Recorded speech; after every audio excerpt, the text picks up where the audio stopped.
Damned, a poem by Irene Spencer. One day, alas, 'twill be all too soon, I will stand in the line to be judged. To one side will go the souls that are clean, to the other the souls that are smudged. What is your crime, my Maker will say, his voice sending ice down my spine. Will you be going along with old Nick, or are you a daughter of mine? I'll tell him of when I was far from home, of the letters that crossed on the sea, of the misunderstandings, the heartache I caused. I will tell him of Vera and me. And when I am finished, the Lord's voice will lift to Lucifer, keeper of hell. Forget it, he'll say, she's coming with me, for her sin was just loving too well. But alas, that is fantasy, only a dream. I am still in the state known as life. If only my heart cries my friend was like God, forgiving and staying her knife. I meant well, my friend, cannot mercy be mine? Can I not make your heart feel a sway? If sackcloth and ashes could undo the harm, dear Vera, I'd wear them each day. With love from Irene. Kiss. Farshaw's Trailer Park, Monday, dear Irene. I was stunned by your recent missive. How long have you been having conversations with God? I showed it to my psychic next-door neighbour, Yasmin, and she asked if you've ever thought of the laying on of hands. I said, as far as I knew, only on gullible widowers. I don't know what to make of the sentiments expressed, but it's obvious to me all this Australian wine tasting you've spoken about has taken you over completely. If you really want help, get off the viniculture and into the sackcloth and ashes. Since you are on such intimate terms with God, I need you to intercede for me, urgently. My fate is in his hands and your knees. The social worker, Ms. Clinch, is paying her home visit on Friday, and if we fail to live up to her expectations, whatever they may prove to be, she may take my granddaughter Sabrina away from me and give her back to her awful mother, or should I say she who used to be known as my daughter Karen. Vera. St. Urban, Melbourne, Australia. Tuesday. Dear Vera, I hope you don't mind me calling you that. I don't think we've ever met, but my mum Irene talks so much about you that I feel I know you. I've been having to deal with her mail recently, and your last note sounded pretty urgent, so I thought I'd better reply. Mum has been under a bit of strain lately, and I've had to admit her to a private clinic I managed to find upstate. Nothing major, just a little breakdown. You know how nervy she can get. Maybe it's been too much for her having to look after Cheryl Marie. Oh, I don't know. You think you're doing her a favour, making her feel needed, and then she pulls a stunt like this. As it is, I had to take a couple of days off work to sort everything out, and I've hired an au pair. So when they let Mum out, she'll be able to go back home to England. I'll let you know when that is, as I'm sure you'll want to pick her up from the airport, you two being such old friends. I'll pass on your letter when I next visit her, if she's up to focusing again. All the best. Leslie Crabtree, née Spencer. Lodge 202, Farshaw's Trailer Park, Saturday. Dear Leslie, how nice to have personal contact with you at last after all this time. Of course I feel I know you well, too well on occasions, from all your mother's comments. But I'm sure in real life you are very different. Actually, we did meet once at your wedding. You looked magical in your princess dye frock, all pink and giggly. You may not remember, you were quite tipsy from the wine. I understand from Irene you have a lot of it in Oz, so I hope you still enjoy it as much as she does. Speaking of which, I'm so sorry to hear about Irene. I blame myself, of course. I should have paid more attention. Friends can tell each other things they'd never admit to their daughters, and she might have confided her problem. Where, I wonder, did she get hold of the substances? Surely not at the tennis club. Here it would be no problem. A trailer park is like a pharmacy, except it doesn't stock hot water bottles. I've been having my own troubles with health, in this case environmental. I won't bore you with the details. It's all to do with the suitability of my home for my own dear little granddaughter Sabrina. Really, 4 fire extinguishers in 15 square feet should be enough, but no, it's fireproof doors and fireproof sheets. It's not as though Sabrina or I smoke in bed. A rather unpleasant Ms. Clinch descended with their stormtroopers and stripped the place, looking for goodness knows what. They went through Sabrina's hair for nits, made a list of the contents of the fridge, and took a sample for analysis from the toilet. You'd think that if a child was well fed, clean, happy and loved, it would be enough, but not, it seems, compared to the contents of the Elsan. I haven't heard their decision yet, and I must say I'm living on the edge of an abyss. And I'm not talking about the Elsan. Don't give Irene my last note. It might push her into one. I'm enclosing another, and a postal order for flowers, something pastel, which I'm sure you'll be kind enough to purchase. Do let me know how she goes on. Best regards, Vera.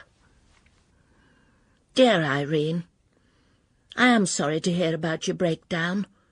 Has God been appearing to you again? Or was it a contretemps with your boyfriend Vincent? I never felt right about him. He was altogether too good to be true, especially the teeth. Any one of that age who tells you they are all his own is either a freak of nature or lying. Leslie tells me you are coming home, and to be honest, I'm glad. Australia's too far away, and by the sound of it, dangerous. You'll be fine once you're back. At least English madness is familiar. Do write as soon as you can tell a pen from a knife. All my love, Vera. P.S. My psychic neighbour Yasmin says try to record your hallucinations. Room 101, Woollaboolla Wellbeing Clinic, Woollaboolla. Dear Vera, please come and rescue me. I'm sure I shouldn't be in here. Everybody is mad. A woman with a nasty face has visited me once, claiming to be my daughter. She brought me some bright pink and purple flowers that looked like ladies' unmentionables, and your note. Who is she? Is she one of them? They give me pills that make me feel funny, and one time tried to toast my head in a machine.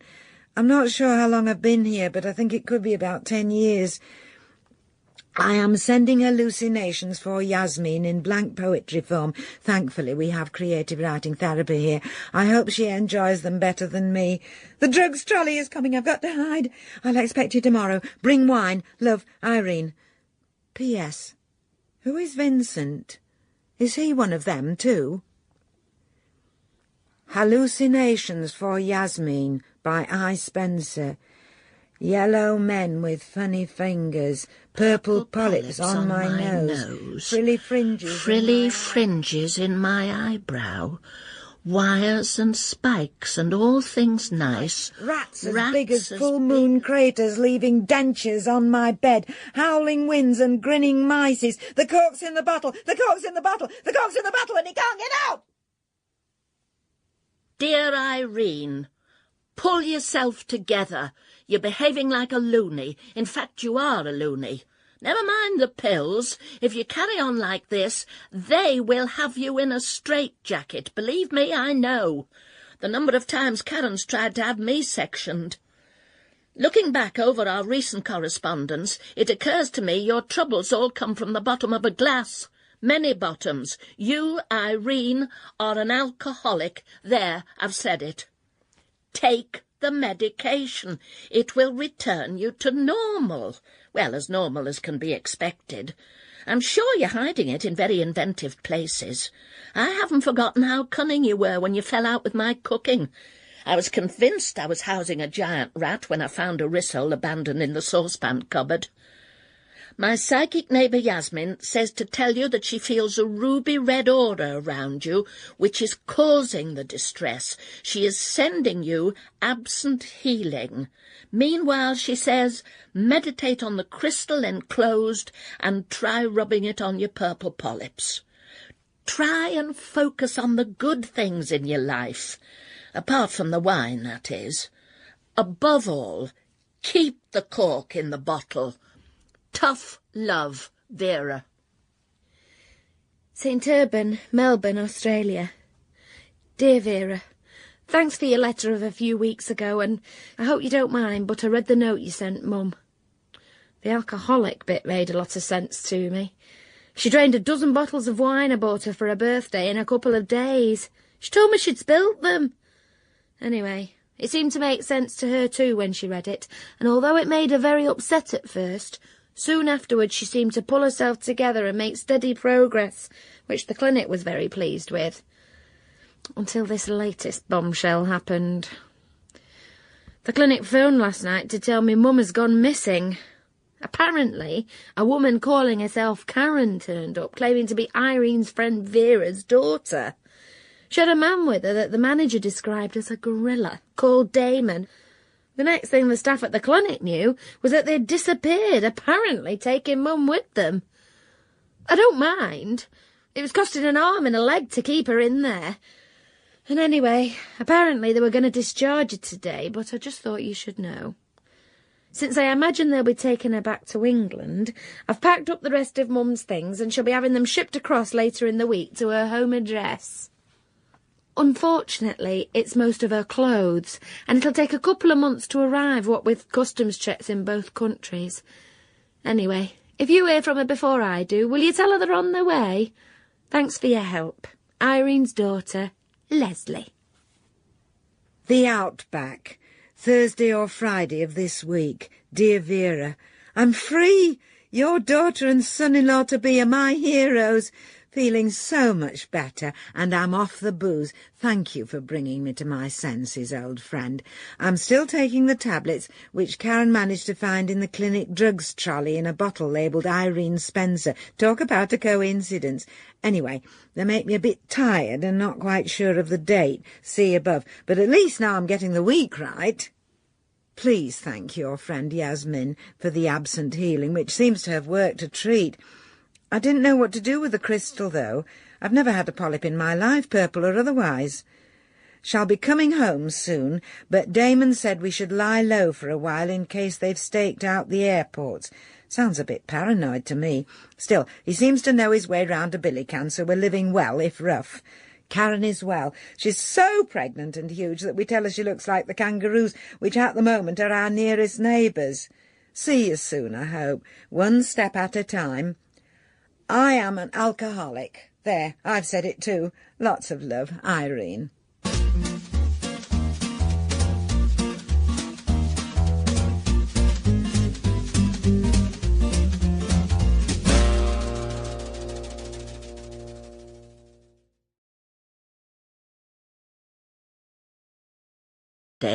Dear Leslie, I'm sorry to trouble you again, especially at a time when you're trying to find your feet as a mother, but I wonder if you've heard from Irene yet.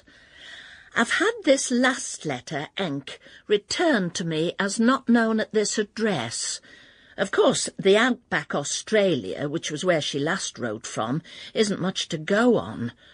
I'm so angry with my daughter Karen and her boyfriend Damon. It's typical of their irresponsible behaviour, though they've never gone as far as abduction before. They left me in a terrible mess.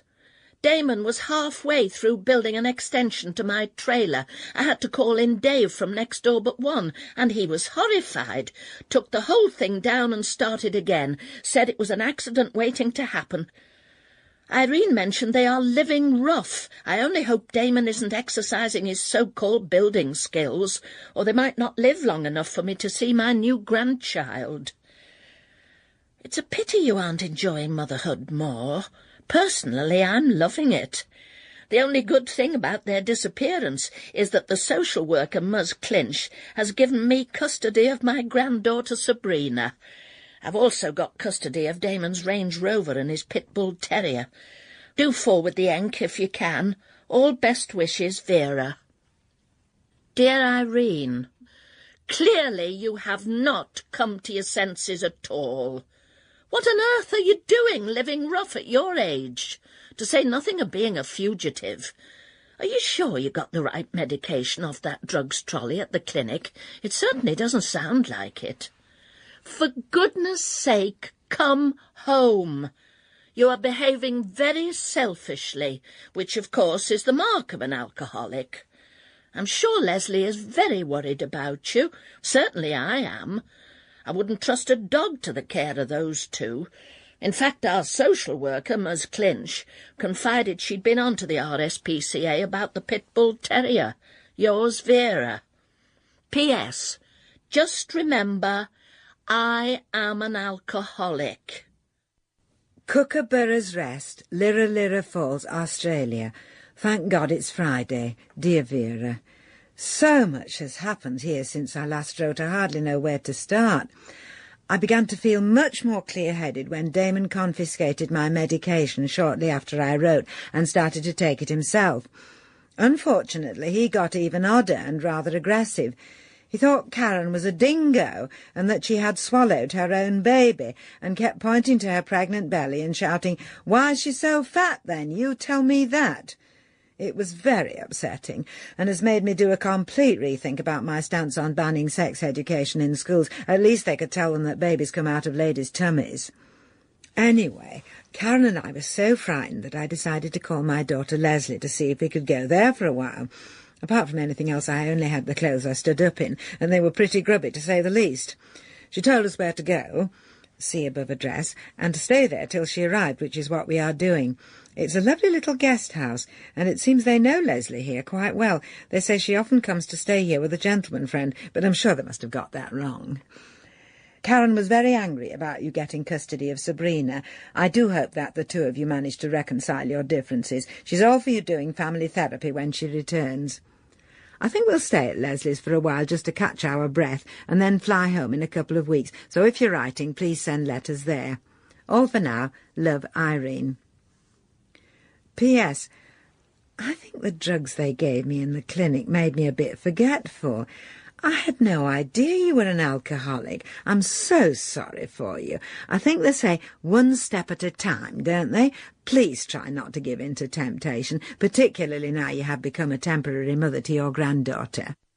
Dear Irene, the drugs must have addled your brain completely if you've forgotten you are the alcoholic. If you imagine the occasional sweet sherry is at all the same thing, then you are much mistaken. I may have had one too many at the odd occasion, a wedding or a funeral, let's say, but I've never been through a crate on my own. There's absolutely no comparison. You may wish to tell Karen, by the way, that Sabrina is fine and doesn't miss her at all. Well, why should she? She tells me Karen used to bribe her to stay under the bed when one of her unsuitable men came round. The things that child has seen. Here she has my undivided attention. We've just come back from a lovely walk on the beach with the dog. We have to poop and scoop, of course, and stop him savaging toddlers, but he too seems happier, poor thing. Now we're playing on Sabrina's computer. My neighbour Yasmin got one from the cash and carry. My favourite game is helicopter gun chicks. Lots of girls in camouflage blasting all the baddies. Sabrina says she's going to be one when she grows up. And to think I wanted to be a librarian. Let me know if and when you are returning, and I will meet you at the Range Rover.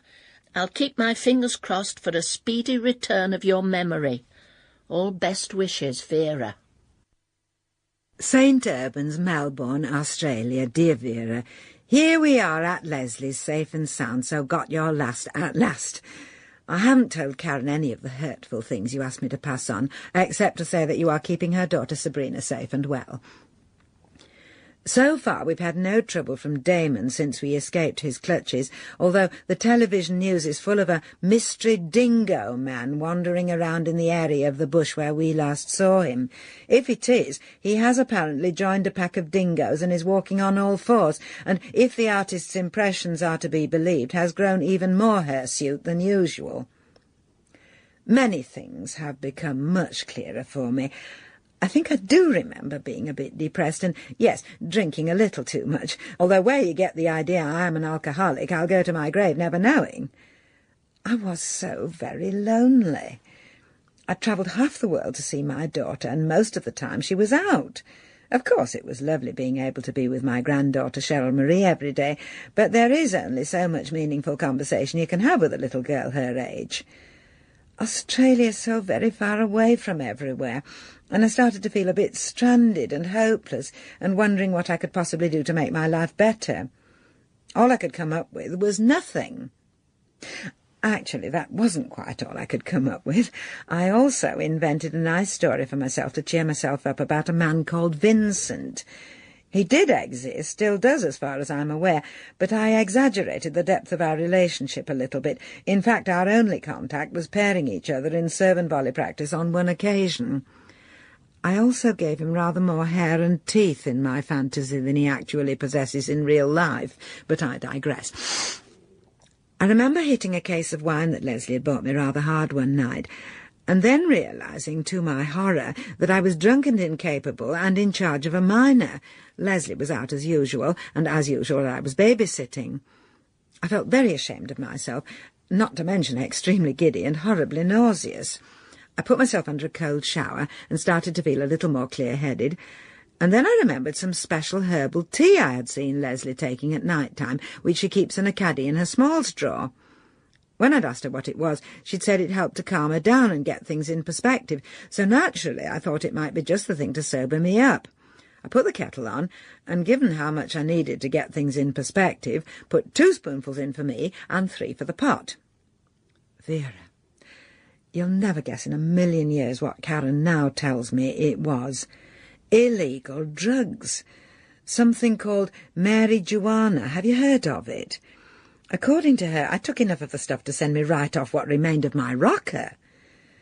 Naturally, I have told Leslie off now in no uncertain terms about taking drugs, although both she and Karen tell me I'm making a fuss about nothing.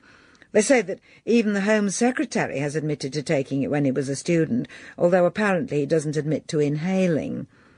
Frankly, I don't know what difference that makes. I mean, who would inhale when they're drinking tea? Anyway, she's promised me she won't do it again, so I suppose some good has come out of it. Another piece of nice news is that our daughters seem to be following in our footsteps and have become almost inseparable pals. Even now, as I write, they're holed up in Leslie's bedroom together, having a really good girls' night in. I can hear their merry giggles from out here on the veranda. Not that I feel left out. Well, all for now. I'm still very tired and keep needing to catch up on my sleep, but I wanted to put your mind at rest that all is as well as can be expected, and that Karen and I will be staying on here for a while longer. Lots of love, Irene. Dear Irene, fond of you as I am, I would never describe us as inseparable. In my opinion, we are at our best with several thousand miles between us. However, I am very glad to hear you seem to have regained your wits and can now tell the difference between herbal tea and mind-altering substances.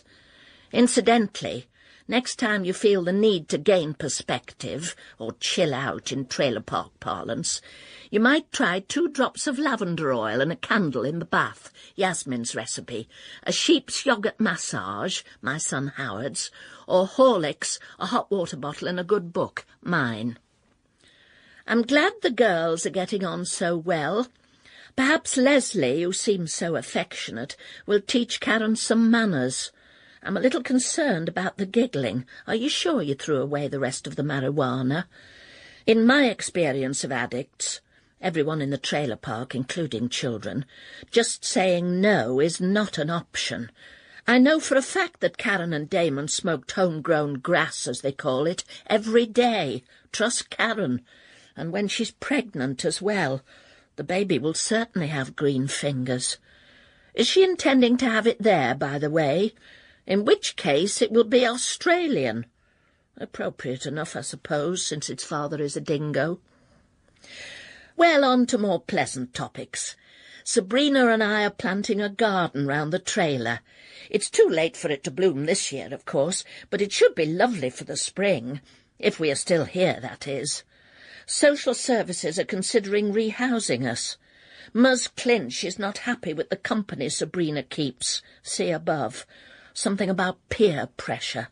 Though I must say, whatever their problems, Yasmin's children are charming. They've just been round with some seedlings for us to plant in the window boxes. Whoops! I can see scuds of earth flying past the window. The dog is digging. We've renamed him Rex after Tyrannosaurus, since, depending on how much grass he had smoked, Damon used to call him Ronnie or Reg. No wonder the poor thing is so violent. I'd better go and rescue my poor plants. All for now. My love to you, Vera. Dear Karen, I have spoken to Ms. Clinch about your family therapy idea. To be honest, she doesn't hold out much hope for us, but I am willing to try if you are. Anything if it will make you less rude, judgmental and unloving. Then again, perhaps since you're having such a good time, you will stay in Australia. I enclose some paintings Sabrina did for you at school. Don't be alarmed by the female figure being stabbed and set on fire. According to her teacher, it's healthy for Sabrina to express her matricidal anger. We both look forward to hearing about the baby. What a pity you won't have a partner at your side. You'd better teach Irene 10 green bottles. Though come to think of it, that's the last thing she should be singing. Your loving mother.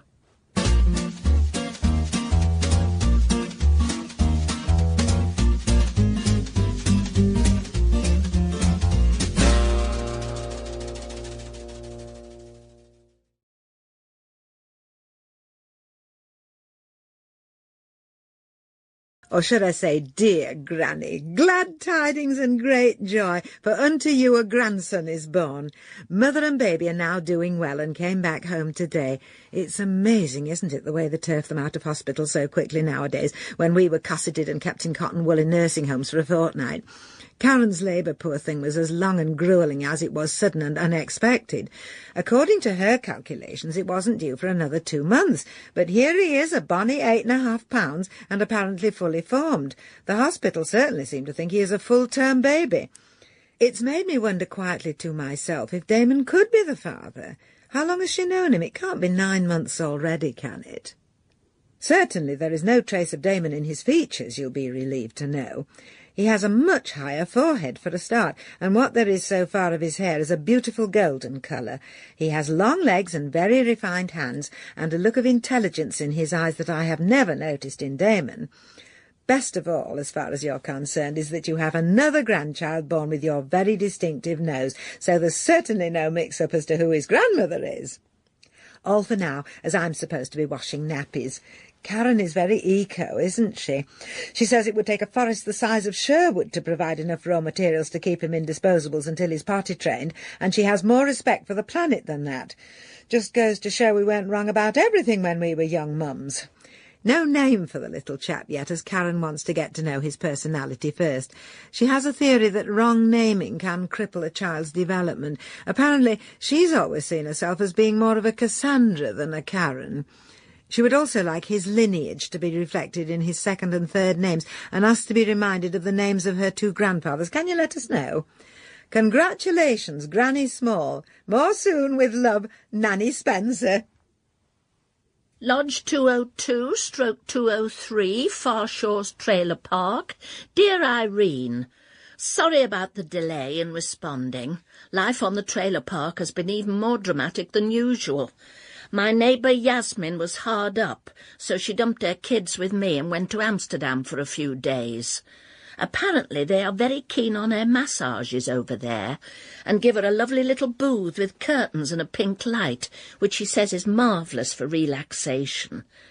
She returned to find her trailer had been completely ransacked. We didn't hear a thing. Once my sponge earplugs are in, I could sleep through a chainsaw massacre.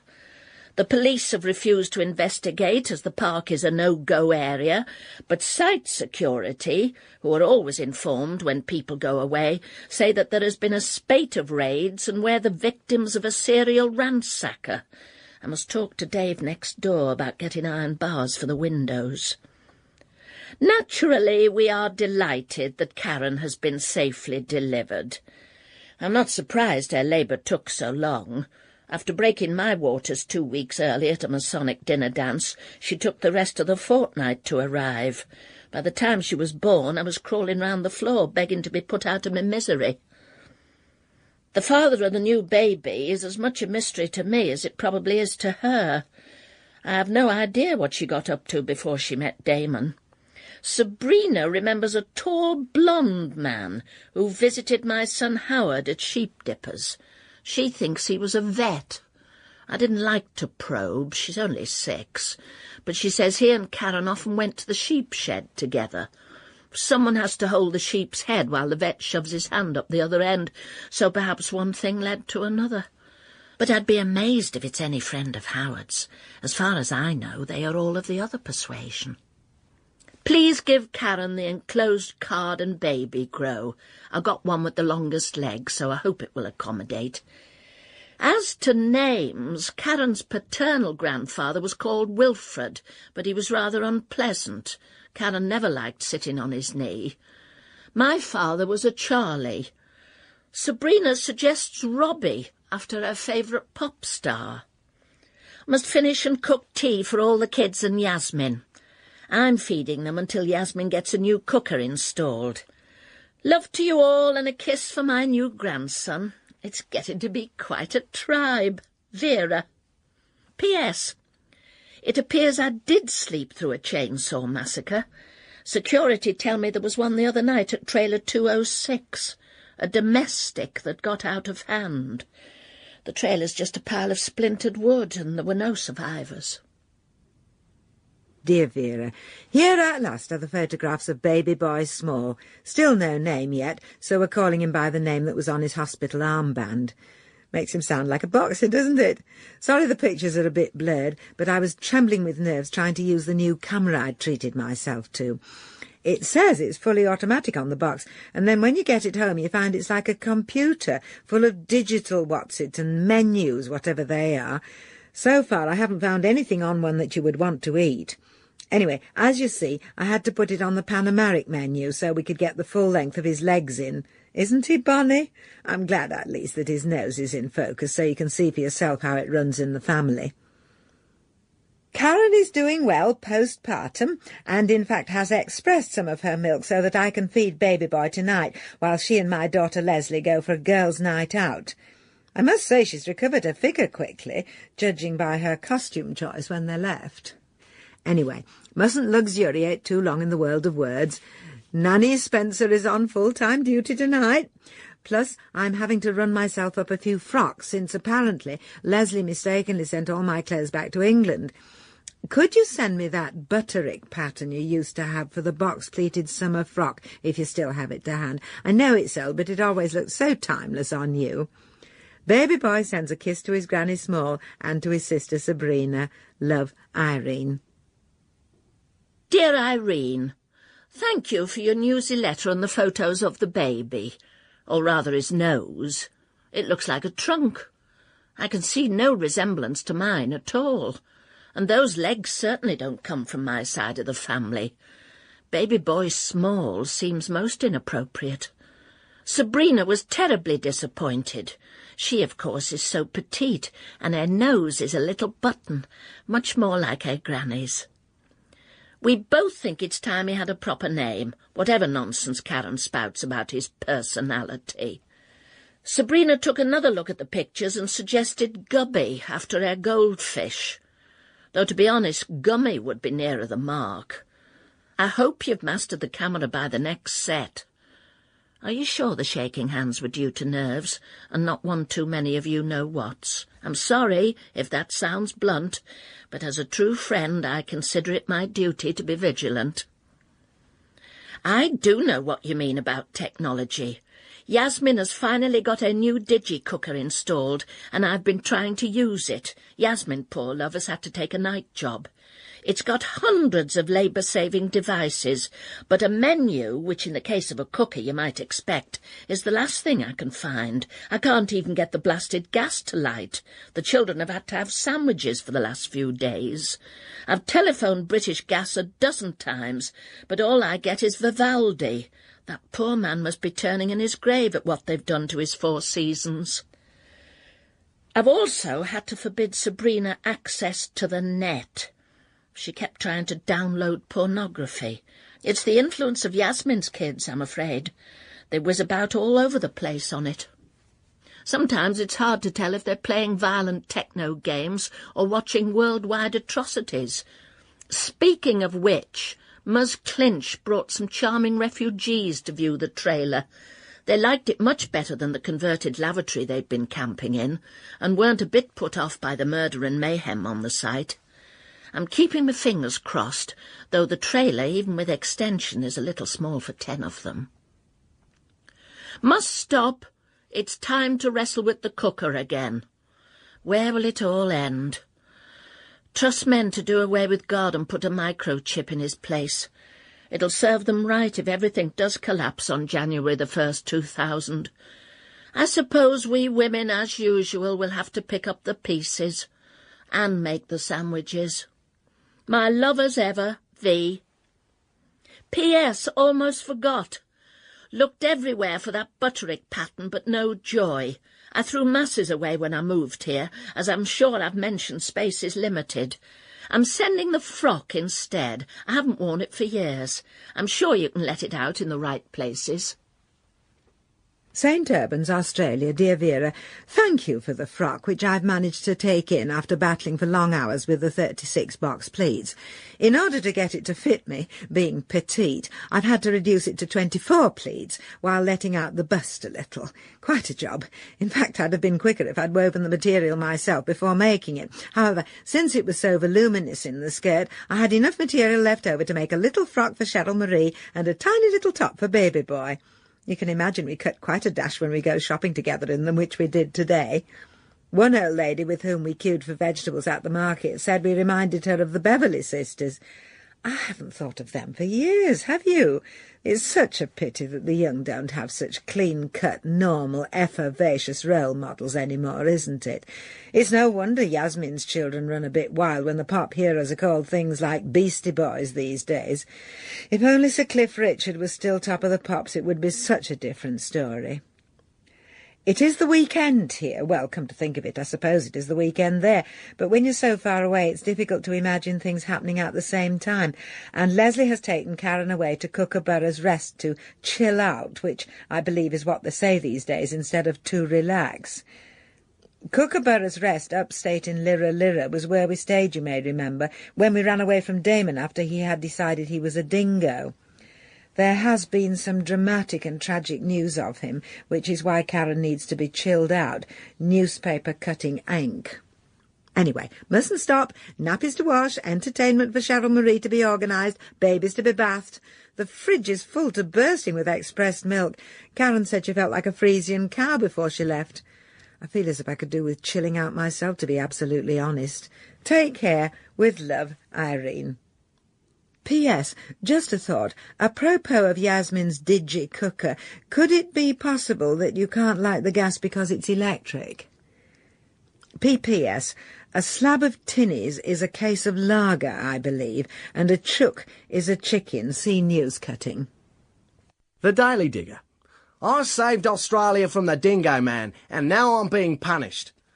An eyewitness account is told to Digger reporter Stu Jackson.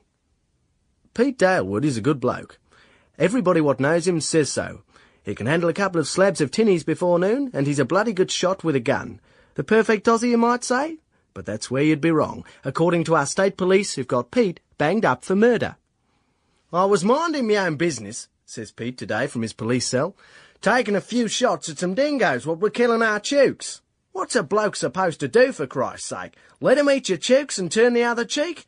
How was I supposed to know at that distance that one of them was a human being? Besides, everybody knows that Dingo Man's been terrorising the whole of Australia.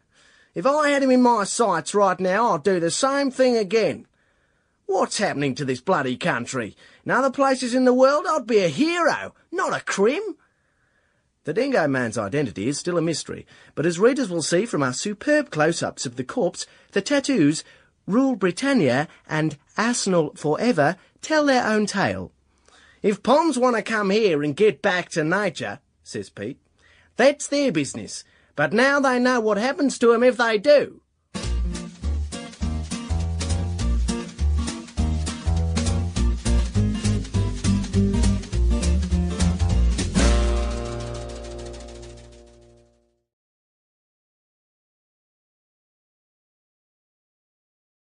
Flat to 19 to 23 Mandela Court, Thrush Grove, Vicar upon St Agnes. Dear Irene, no room on this postcard for more than a quick hello. Ms. Clinch, the social worker, came up trumps. Apart from some strange fungicidal growth in the crevices, this SC two-bedroom all-elect digi-free council FLT with PKG and GDN is delightful. I must say it's a relief to be off the trailer park. The chainsaw incident was the last straw, or perhaps I should say splinter. I do hope the refugees will be all right in our old trailer. I understand they are Muslim, so I left them the mats and a rack full of vegetables. I drew the line at halal chicken, though I'm sure the chainsaw wielder would have obliged. More as soon as we are settled, V. P.S. Have written to my son Howard to find out if baby boy's possible father, the vet, is still around. Dear Howard, you may like to know, as I'm sure Karen won't have informed you, that you now have a large Australian nephew known as Baby Boy Small. His father, as far as we know, has been shot dead whilst masquerading as a dingo. It's a long story, don't ask. So he, like Sabrina, will grow up fatherless. Perhaps under the circumstances that is a blessing. I don't think a dingo is the best role model. Do you by any chance still use that nice vet? You might like to mention Karen's news to him. We'll stop now. Busy with decorating. When we arrived, everything was red, green and yellow. Mumsy. St Albans, Melbourne, Australia. Dear V and Sabrina, welcome to your new home. I am delighted to hear you have escaped the trailer park and wish you certain happiness and peace in Mandela Court.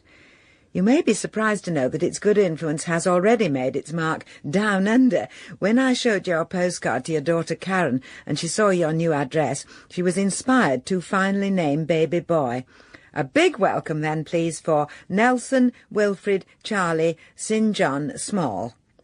The first two middle names are for his great-grandparents, of course, but I don't know who is responsible for the St John part, and when I asked Karen, she and my daughter Leslie only smirked and giggled together.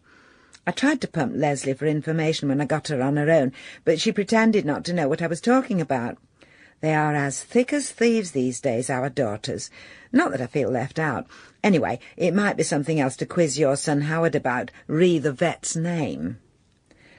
Must stop now, as I've been asked to take Cheryl Marie and little Nelson out for a walk, so that Leslie and Karen can sleep late undisturbed. They went clubbing last night, which apparently is less violent than it sounds. We used to call it going to a dance. Their dances these days, though, don't seem to start until midnight and go on until breakfast time.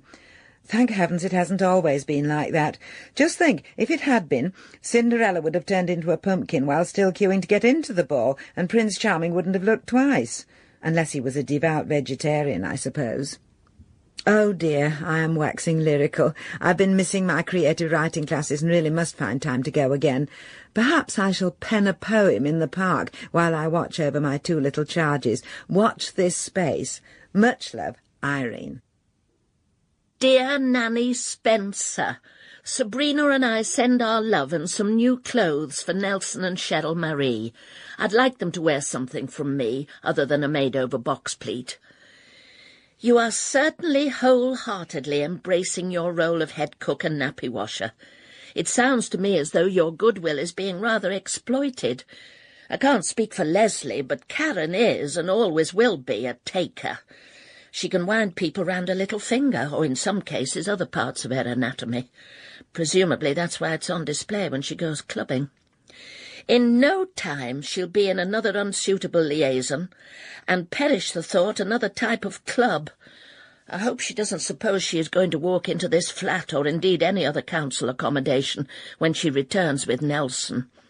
Tony Blair is very down on single mothers, especially the serial ones. I imagine she will be a candidate for compulsory sterilisation. We have finished painting the rest of Mandela Court. It is now a tasteful terracotta and very peaceful, apart from the African drumming. There, no sooner do I mention it than it starts again. Must go and investigate. Later. Sabrina and I had the most marvellous evening in number 4, learning the female courting rituals of the Astarti tribe. Sarah, my neighbour, is a princess from it. The drum rhythms are compulsive. Everyone from kids to pensioners was gyrating madly. Apparently in Africa, age is no handicap. Felt like a girl again. I could teach Karen and Leslie something about dancing and courting. Next week we are having a session with the male members. Must finish. Exhausted. A bosom bounce and a hip wobble. V. Dear Howard, Karen has given your nephew a string of names longer than royalty. For everyday purposes he will be known as Nelson. I suppose a christening is out of the question, but do drop her a line. Just remind me, was that nice vet called St. John? Mumsy, kiss kiss. St. Urban, Melbourne, Australia. Dear Vera, in deepest sympathy. Excuse the inappropriate card. It was all I had in my stationery box until I can find time to go out to the shops again, and I've used up all my notepaper in the penning of poems. 1 ink for your perusal. Leslie and Karen have gone up to Queensland for a week to lie down on the beach. Not that I feel left out. They are both suffering from exhaustion, apparently. A big thank you from Cheryl Marie and Nelson for their new clothes. Yes, the pair of baby trainers are very sweet, and after a good scrubbing I was able to clean off the rather nasty staining that was inside the left one. Any news from Howard about the vet? Much love from your poet pal, Irene. P.S. Are blue bags still available in England, do you know? Even when I boil them, the nappies are coming out a rather beige colour, which would certainly have never got past my mother's high standards. If you find any, please send them and I will reimburse. Britannia, Anode, by Irene Spencer. Oh, England, you are so far away. I wish that I could visit you, if only for a day. But I am needed here, my dear, to watch or 2 of your babes, to keep them safe and sound for you across the briny waves. If I was there or you were here, I'd worship at your feet. I'd wave at smiling bobbies and I'd keep my garden neat. I'd polish my silver tea set, I'd wolf my fish and chips. Your name and praise accordingly would never be off my lips. Oh, England, you are the best there is, how could I have forgot? But I am here, and you are there, and my heart aches quite a lot. Dear Irene, I'm really worried about you. Perhaps it is poetic licence, but you are euphemising an England which hasn't existed since the 50s. It's clear you're very homesick. By the way, I've looked everywhere for Dolly Blues, as they used to be called, but like so much else they haven't survived the onslaught of modernisation. Are you perhaps feeding Nelson too much spinach? I recall my mother used to complain about the colour of tripe, which, as cows eat grass, was, in its natural state, green. I believe she used to soak it in bleach before putting it on my father's plate with gravy and onions. I don't think she ever used Dolly Blue. But that, as I was saying, was in the old days. I haven't seen tripe for sale for years. Makes one wonder, with all these newfangled farming methods, whether cows still have stomachs. I've spent sleepless hours thinking of you, penning your verses in the lonely night. I'm sure with 2 children to look after you don't get the time, except in the wee small hours. Be wary, that's the time temptation strikes. We don't want you back on the funny farm. Surely it's you who should be taking the holiday. Why don't you come home for one? Only a short time, of course. I realise you are indispensable in St. Urban. Do reply soon, dear, preferably not in the ode form. All our love, V and Sabrina. Sheepdipper's Shed, Shooter's Hill, Shale, Shap, near Great Shagthorn. Darling Mumsy, it's funny you should mention St. John. He's been asking about the family. Well, about Karen, to be specific. Waxing lyrical about their shared moments over entrails in the sheep shed. Says he can't wait to see Nelson. I've sent Karen a gorgeous baby boiler suit that Anthony made out of sheepskin, and I've asked her for some photographs. Is she coming home? Anthony would adore a baby. You know how broody he gets. Besides, we miss Karen for the milking. Your loving son, Howie. St. Urban, Melbourne, Australia. Dear V. You will never guess what's happened now. Never, ever in a million years. I'm reeling from the shock. I know I've been busy, but I can't believe I've been so blind. Leslie is marrying her boss. Or at least she intends to, once he's got a divorce from the very angry lady who called round to see me while Leslie and Karen were in Queensland. It turns out my daughter has been having an affair with the lady's husband for a year.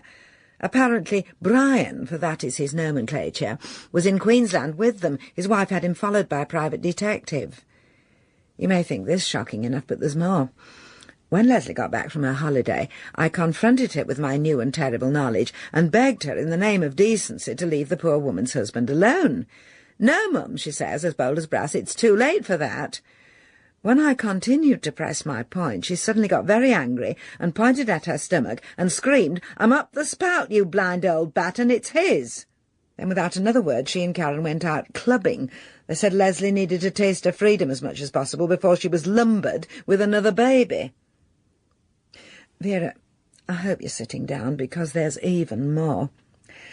No sooner had I poured myself a small sherry with which to digest this news than there was a knock at the door, and when I went to answer it, a blond man with a suitcase and extraordinarily long legs bounced into the house and dashed past me shouting, "Where is he? Where's my baby boy?" Naturally thinking this was Brian, and knowing now from the Damon experience that a lot of men are very naive about making babies, I told him it was still in Leslie's tummy, where it would be staying for some long time yet, and he'd just have to wait. I knew I'd made a mistake when he asked me who the hell Leslie was, but I'd no idea how much of a mistake, until he suddenly pulled himself together, apologised very nicely, said he was sorry then, perhaps he'd got the wrong house, he was looking for a Karen and Nelson Small.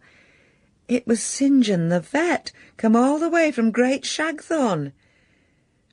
As I write, in the wee small hours, Leslie is canoodling in her bedroom with Brian, Karen is curled up with St. John in what used to be my room, and I'm folded up on the sofa in the nursery with Cheryl Marie and Nelson. Not that I feel left out. Heaven knows what tomorrow will bring. I'm wrung out and exhausted. If this is modernisation and a taste of the new millennium, please show me the way back to the 1950s immediately, dolly bags, bleached tripe and all. I'm too distressed even to write a poem. Yours, shocked to the core, Irene. P.S. I said a small sherry, Vera, just in case you're about to make silly and wild accusations again.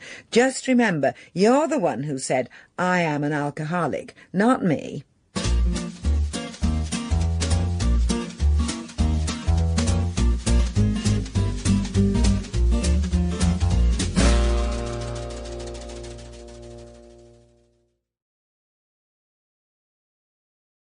Darling Mumsy, it's Horrorsville here, total chaos. St. John the vet just took off in the middle of the insemination season, saying his own offspring was more important. If you ask me, he's being a bit too free with his services. The sheep are wandering around, bleating madly. So is Anthony. He can't manage to impregnate them on his own, and he knows I faint at the sight of a syringe. He gets terribly cross with me, but as I say, at least it ensures I'll never become a drug addict. You absolutely must persuade them to come back. St. John is indispensable, even if he is usually out of it on animal tranks. That's why we're so late with the sheep. It took us months to drag him from his hovel. We'll even put up with Karen for his sake, and of course we'd welcome the baby. There's a pair of happy sheepskin boots waiting here for him, and Anthony's already started casting the runes for his future. He definitely sees him as a sheep person, though I pointed out he isn't an Aries, thank goodness. Please, please do what you can. They can't be meaning to bring Nelson up with that frightful accent. Your loving son, Howie. Flat 2, 19 to 23 Mandela Court. My dear Irene, it never rains but it pours. Both of our daughters with new men and new babies. Let's hope it's wedding bells all round, and I don't care if that does make me sound old-fashioned. You must come home immediately. Bring your granddaughter, Cheryl Marie, if necessary. I doubt Leslie will mind. Brian certainly won't. In my experience, men are a bit odd about adopting other males' children. There's plenty of room at Mandela Court. What are Karen's and St. John's plans, do you know? Please convey my good wishes and tell them that there's a home for them and their new family-to-be in Great Shagthorne. Let me know your thoughts, and meanwhile I'll have a word with the social worker, Ms. Clinch, about housing. I'm sure our granddaughters would get on like a house on fire. They are of an age, after all. It would give us a little respite, too. Much as I love her, Sabrina runs me off my feet. If I complain to my new neighbour, Princess Sarah of the Astarte, she just laughs. She has 6 children and 24 grandchildren. They're in and out of her flat all the time. I've no idea how many actually live there. You would love our jolly neighbourly evenings. Photos Enk. That's me in the African turban. We'll finish, as I must go and sweep up the beer cans in the court. My turn today on the residence rota. At least you wouldn't be drinking alone if you moved here. And whatever you say, one small sherry tends to lead to another. Right soon. All our love, V. Dear Vera, naturally we in St. Albans are so relieved that you have taken time out of your busy schedule of going to neighbouring royalties' parties and clearing up your empty beer cans to find time to organise all our lives, including where we will live and with whom. Let me tell you that my initial reaction was, who does she think she is? But after sitting for some quiet reflection in the botanical garden, I have managed to get some perspective and tried to see it from your point of view, distorted and erroneous as that might be. Obviously, as you mention it in every letter now, you have a drink problem, and this you must admit to before you will make any headway at all with combating your desire to be needed and to be in control of everything and everyone, even those of us on the other side of the world. Think about it. If one small sherry leads to another for you, then you must stop having the small sherry. It may be hard at first, but you know it makes sense. Gradually, as the alcohol fumes clear from your brain, you will start remembering important things, like the fact that I have my own perfectly lovely home to go back to in England at 42 The Limes, Heather Green. The next revelation you might have is that Sabrina is your daughter Karen's child, not yours, and that she has left her with you to look after her until her return, which is imminent. After that, it might just dawn on you that St. John, being a successful veterinarian surgeon, has his own wonderful house with grounds in neighbouring Little Shagthorne, so he does not need to be found digs in Great Shagthorne, presumably with your son Howard. You can't, of course, be expected to know that he has done Karen the honour of asking for her hand in marriage, and that she has accepted invitation Enk. They have asked me to mastermind the catering at the reception, which challenge I shall be delighted to rise to, and with which, if you care to, you are most welcome to assist. Karen, St. John, Baby Nelson and myself are all flying back to England in a few days, by which time I hope you are feeling better. It will be a relief for you to know that Karen will be moving in with St. John immediately on their arrival, and will be taking little Sabrina to live with them, so you will soon have that respite from childcare duties that you were longing for in your last. All good wishes for your speedy return to normal, whatever you remember that as being, Irene. Flat 2, 19 to 23 Mandela Court, Irene. Since you have opted completely, and in my opinion wilfully, to misunderstand the helpful suggestions I made, with only goodwill and loving friendship in mind, I have decided that all future communication will be through my solicitor, Agabatha Adebayo, LLB, Queen of the Astarte. I am filing charges against you in a civil court for slander and intentional theft of my daughter Karen's affections. I don't imagine with your recent crazed record you will have a leg to stand on. Not that you do often anyway, what with your alcohol problem.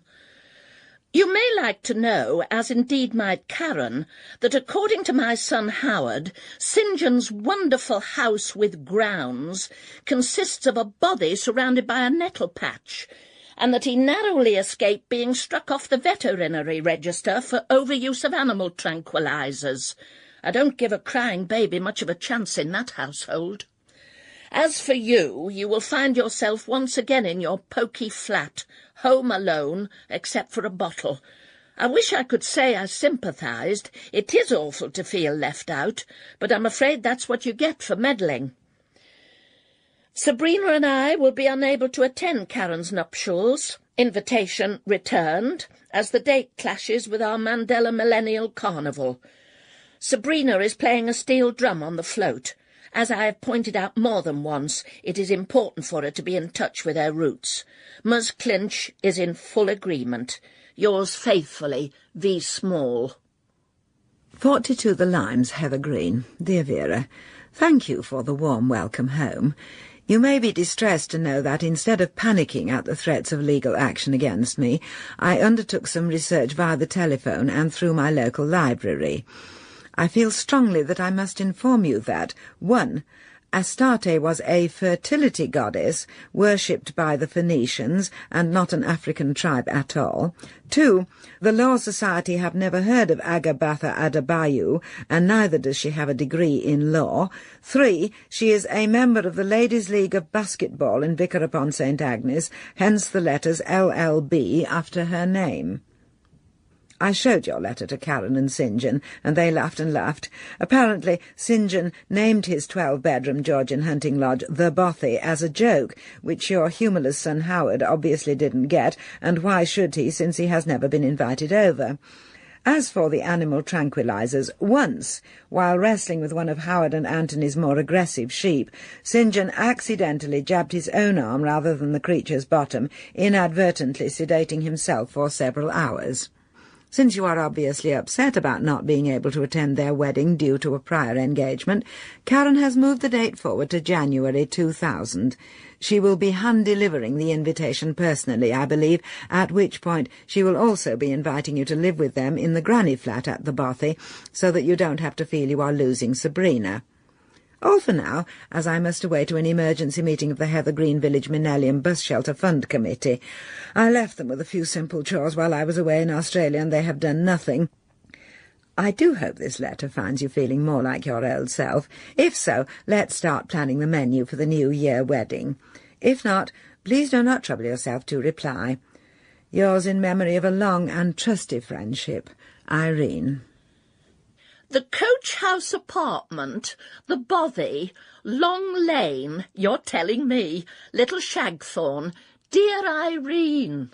Well, here I am, ensconced in the granny flat, though St. John always jokes I look much too young to be one. What a tease that boy is. And I must say they have bent over backwards to make it nice for me. St. John, of course, is just a naturally kind and delightful person, as well as rich and good-looking. Quite the Prince Charming. Karen, for once, seems to know how lucky she is, especially with feet her size, and is a completely changed person. She came to see me in Mandela Court of her own devolition, and said, "Mum, if only I realised years ago how much you needed and wanted my love, everything would have been quite different." I was taken aback, I can tell you, particularly as it was a voodoo evening, and I had white paint and feathers all over my head, and was up to my elbows in chicken blood. I told Sarah about your suspicions, by the way, and she roared with laughter. Agabatha, her niece, is studying law at night school, and it was only silly me supposing Astarte was African.